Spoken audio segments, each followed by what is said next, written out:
Taiwan is nearly 8,000 kilometers from the easternmost borders of the European Union. So why should Western Europeans be concerned about Taiwan's security? In this video, we discuss the worst-case scenario if China invades Taiwan and Russia simultaneously attacks NATO. Will this be our darkest hour?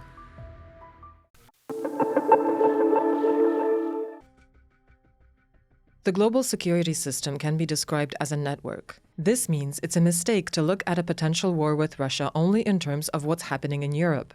We need the bigger picture. This includes the Pacific region.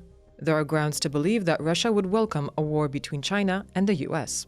It's an ideal scenario. This scenario opens the window of opportunity for the implementation of Russia's strategic plans. Perhaps plan is the wrong word, but for their aspirations. I don't think there need to be any detailed plans. It's more like an outline of a vision of how they would like the balance of power to look on the European continent. Something which Russia would like to see in how this area is organized institutionally. Something which we used to call the security architecture.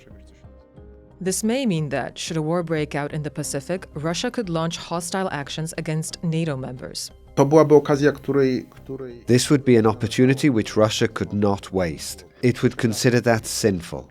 It would have to take advantage of it, to attack or to issue an ultimatum, to use blackmail or take some action which would demonstrate it wants this solution. This would see the Europeans forced to choose between entering into military conflict or diplomatic capitulation. If China starts a war with America, Russian escalation would seem likely, and Europe would struggle to cope with a war on two fronts.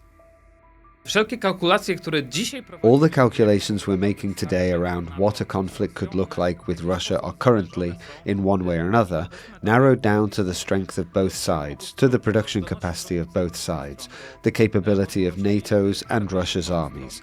And that's probably wise, but they would be undermined in a situation where America would be fighting in the Pacific. Then this balance of powers in Europe changes completely.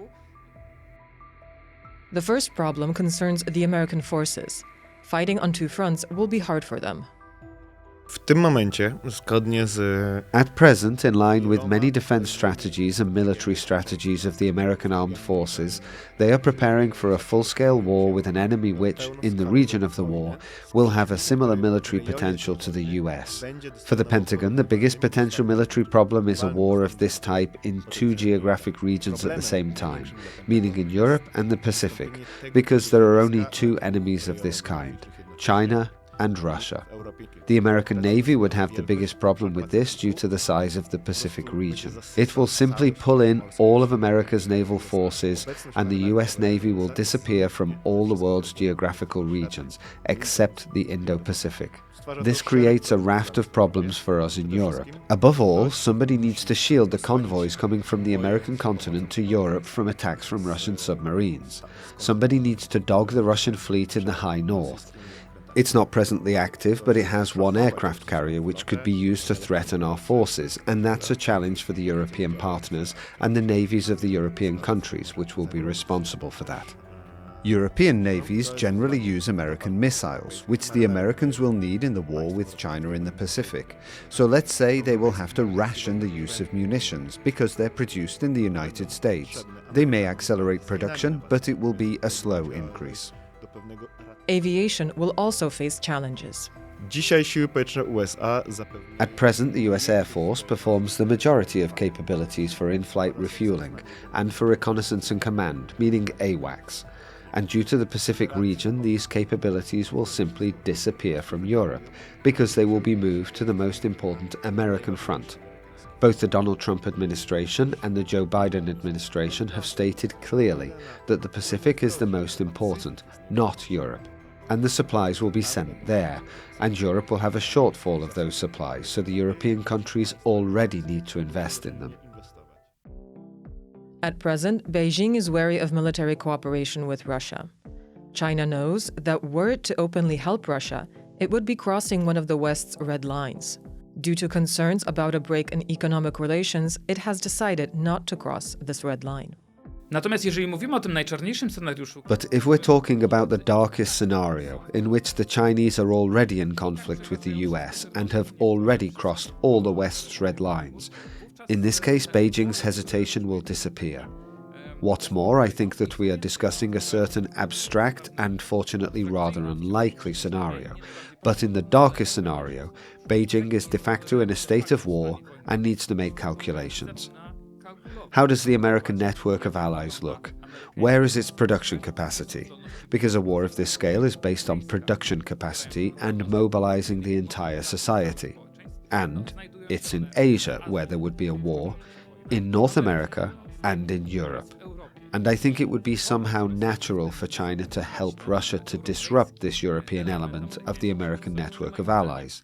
In the setting of a war, it would be somehow expected. But our problems will not be limited to the Americans being forced to fight on two fronts. If there's a war in the Pacific, this will lead to a large economic crisis. cała wielka już tocząca się dyskusja... The whole discussion which is underway regarding economic dependencies on China in the areas of technology, of raw materials, of components, it would all suddenly collapse on Europe. And we wouldn't be dealing solely with a potential escalation from Russia, but also with a huge economic crisis stemming from panic on the markets due to shortages of components and a whole range of problems which are difficult for us to imagine now, but which would happen the moment the extraordinarily tangled economic links are broken.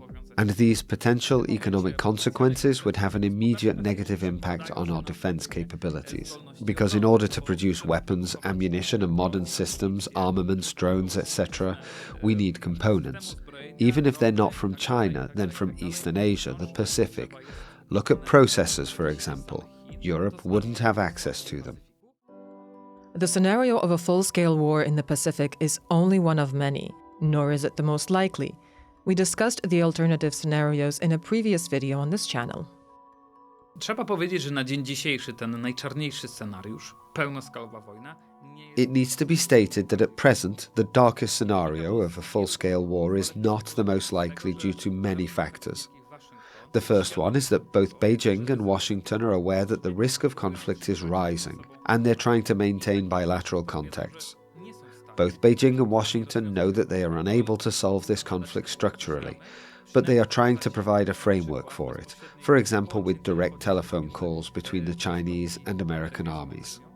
The second factor which reduces the likelihood of this kind of conflict, at least with premeditation, is of course the level of economic entanglement.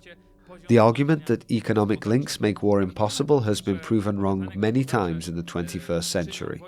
But I believe that at the current level of global supply chains linking different economies in an incredibly complex manner, it means that, in fact, before anyone in Beijing or Washington thinks about starting a war with premeditation, then first they need to systematically disentangle themselves, create supply chains independent of their enemy, and only then think about the war effort or mobilization.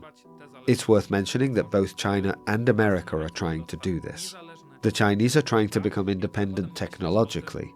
The Americans are attempting to bring the production of key components to the US or allied countries.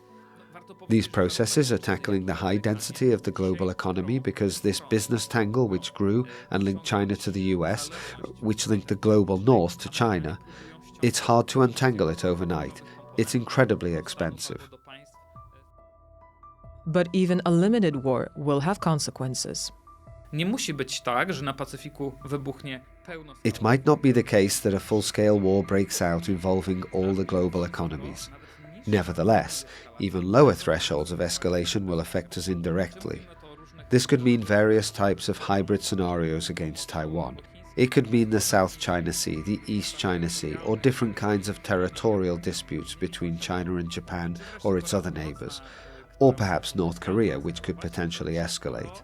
All of this means that the system may be affected, not as much and not as painfully, but in a similar way. The awareness of the risk facing the global economy due to instability in Asia is growing. It's also more widespread on the international markets. Any kind of move or escalation which could potentially end in a broader conflict will cause panic. It will cause sudden capital flows. And at least in the context of ensuring economic stability, the robustness of the economy, it's worth watching everything that's happening in the Pacific. The scale of links between the Pacific and Europe is clear for countries such as Japan, South Korea, and Australia. This is one of the reasons they have supported Ukraine since the start of the war. I tak samo w domenie militarnej i wojskowej. It's the same in military terms. Any incident which will focus the attention of the public, which will focus the attention of the United States and its military capabilities in the Pacific, will naturally, if only to a small extent, also create a window of opportunity for Russia to, if not escalate militarily against NATO, then for example to ramp up its nuclear blackmail or to try to renew its hybrid actions against the West, having sensed weakness or distraction and thus the opportunity to take action. Thank you for watching. For more information about a potential war in Taiwan, click the link on screen now.